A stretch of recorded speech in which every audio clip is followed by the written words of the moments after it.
Alright team, coming about the core here, it's a hurricane format. So for the new coaches, the hurricane format, the way this works is there's going to be 20, each set is going to be a minute. Okay, there's 4 sets. The first 20 seconds of each set is going to be designated as the hurricane workout, the hurricane exercise. And you're going to do that for the first 20 seconds of each set at each station as we go around. So there's 4 exercises on the actual program, but to start 20 seconds of all of them, we're going to do an exercise which I'll show you. There's a different one per each week, okay?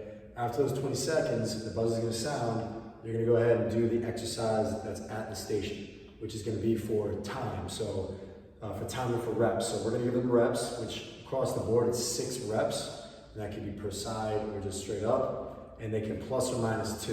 And that's going to be determined by the difficulty and the complexity of the exercise. So some you might be able to get up to like 8, 10, some 12, 14, 16. Like don't be afraid to challenge people and keep giving them reps if you feel like they're getting rest. All right, and then some are just hard enough at 6. Sometimes they have to go lower. So essentially, that 40-second time frame, they have to get 6 reps done. Whatever time's left after that 40 seconds, let's say it took me 25 seconds to get 6 reps, that means I have 15 seconds of rest. I'll stand up, I'll catch my breath, I'll breathe. Buzzer sounds again for set 2. I do the hurricane exercise, doing that for 20 seconds. Buzzer sounds, I gotta get 6 reps. Whatever's left is what I rest, and we repeat that, all right? So that's how it's gonna work for the hurricane. And each week it's a different exercise, guys. So for week number 1, it's a plank to plank. So we have to make sure we demo how to burpee up and down here, get up and down for those that can, because they're gonna be doing that to get up and down. 1 burpee down, 1 burpee up. So I'm gonna start from shoulder width, I'll squat straight down, hands down, jump it out, and then we're gonna be doing the plank to plank on the knees. So knees down, I'm gonna get onto the elbow, hand. All right, I'm gonna go down right, up right, down left, up left. I should feel that a lot in my abs. I'm trying to mitigate any movement in my hips. But once it make it harder for those that are more advanced, just do it off the knees. All right, remember, this is for time. After the 20 seconds, you gotta stand up. All right, I could jump that, and we can always step that, guys, on the way up and on the way down. All right. For those people that we don't want to get up and down as often, is where we have to auto-regulate. Who's the person in front of me? Can they get up and down? Can they jump? Can they, do the step version? If they can't, can I have them, do I even want them getting up and down, jumping up and down? Do I want them just standing up entirely? So that's for the coach to figure out who's in front of them and give them an exercise that's appropriate, all right? Otherwise, we have those aggressions there, okay? For week number 2, it is a burpee high plank shoulder tap. So we're gonna be doing that now for reps. Burpee down, tap, tap, burpee up. I'm gonna repeat that for reps. That'd be easier. If you do it on the knees, the shoulder tap, I have my feet wider for the shoulder tap, and then I can step it, okay? Same sort of deal. For that one, it might be more appropriate because we can grab a box. And that way when I jump, I don't have to go as low, right here, and I don't have to reach the ground. And I can grab a small box or a high box. For week number 3, it's the side shuffle jab. So we're gonna use the length of the box. I'm nice and low, hands up in the fire stance. Shuffle over on one side. Throw a punch, shuffle, shuffle, shuffle. Okay? I'm turning my hips, my feet, hip, shoulder. Last thing to go is my punch, okay? Easier, I can just step it. And if someone still doesn't have the awareness to do a lateral step, just have to do stationary, okay? So those are the hurricane movements, guys. The actual workouts themselves, you got a single leg Valslide mountain climber. So we're gonna grab onto a Valslide, place it down on the floor. All right, we're gonna be in the high plank position. And this is for reps per side. So I get a 6 per side or more. So high plank, eyes out in front of me. Oh, we got 6 one side, switch, 6 the other, okay? Make it harder, would be more reps, make it easier for somebody. You can always do that without the outside or just go slow. All right, so we'll do that, take our rest as needed, and then go back to the cardio, the hurricane exercise. The second one is a dual kettlebell march. So this one is, all the movements are for reps, guys, but for this one, really you could do right up until like the 5-second mark. So we want to be watching people and just challenging. This one's not too challenging, guys. It's more for ab engagement and to keep them active for all the time. So I got one kettlebell on one side, one on the other. They're both different weights. And I'm gonna march, trying to get knee to hip. Make sure I don't start to flex or lean. It's just straight up and down. Some people's knees might not be able to get that high, that's fine. Okay, we wanna move like we're on a mission. Okay, ideally we can grab weights that are at least 10 pounds difference so that we can actually feel the difference in the weight. We don't want them too close because then it just feels like they're symmetrical, all right? Ladder is easier, head hips harder. We have tons of variety for the weight there, guys. Next is a 3-way Gracie crunch.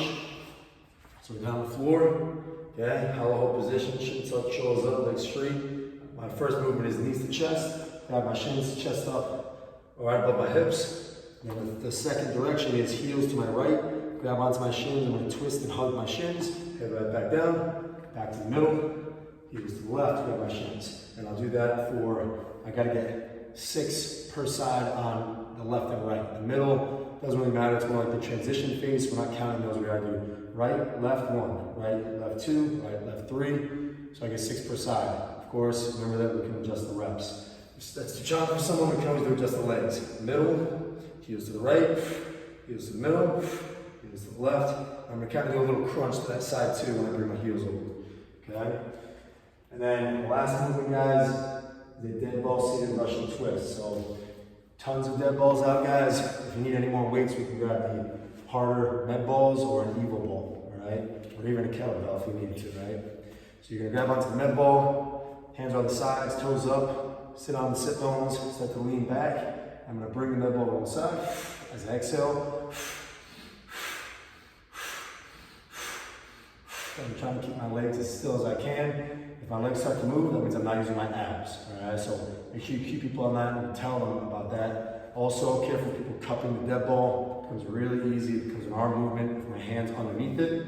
Instead, I'm gonna make sure my hands are on the sides. All of a sudden, I feel my abs, okay? If I also wanna make it harder, I'm gonna lean back further. As long as they don't arch the low back, all right?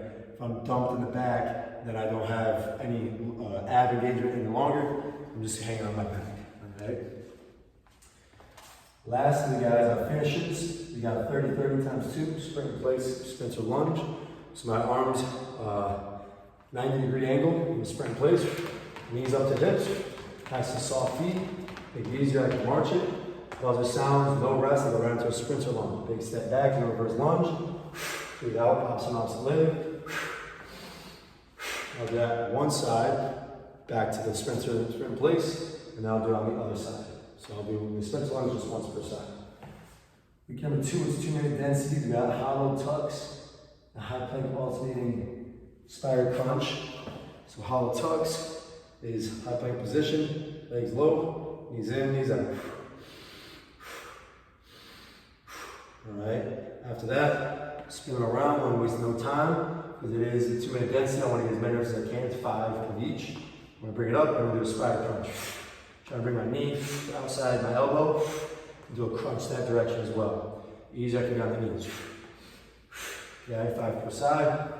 Last week, guys, we got 60-60. Again, no rest.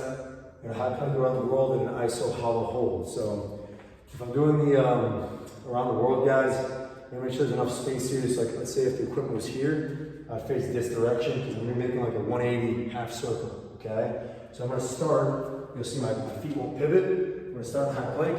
I'm gonna walk, hands together, hands apart, hands together, hands apart. The feet don't really move, just kind of let that be the pivot point. I'm gonna do a 180, and then come all the way back. Okay, so I'm gonna do that for 60 seconds. You can also take a little rest if I need to at either end. I'm gonna try and encourage people to go, once you start, guys, don't stop until you reach an end. If you need rest, rest there, okay? You can also try and do that standing, guys. Those it's a super challenging exercise. You can have them in an athletic stance and walk around the square as well. Just be mindful of the equipment. We could do the circles there, okay?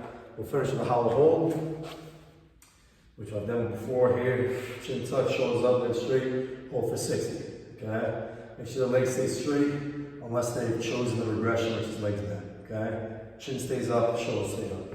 That's gonna kill them, and they're gonna love it. That's gonna be our melted core.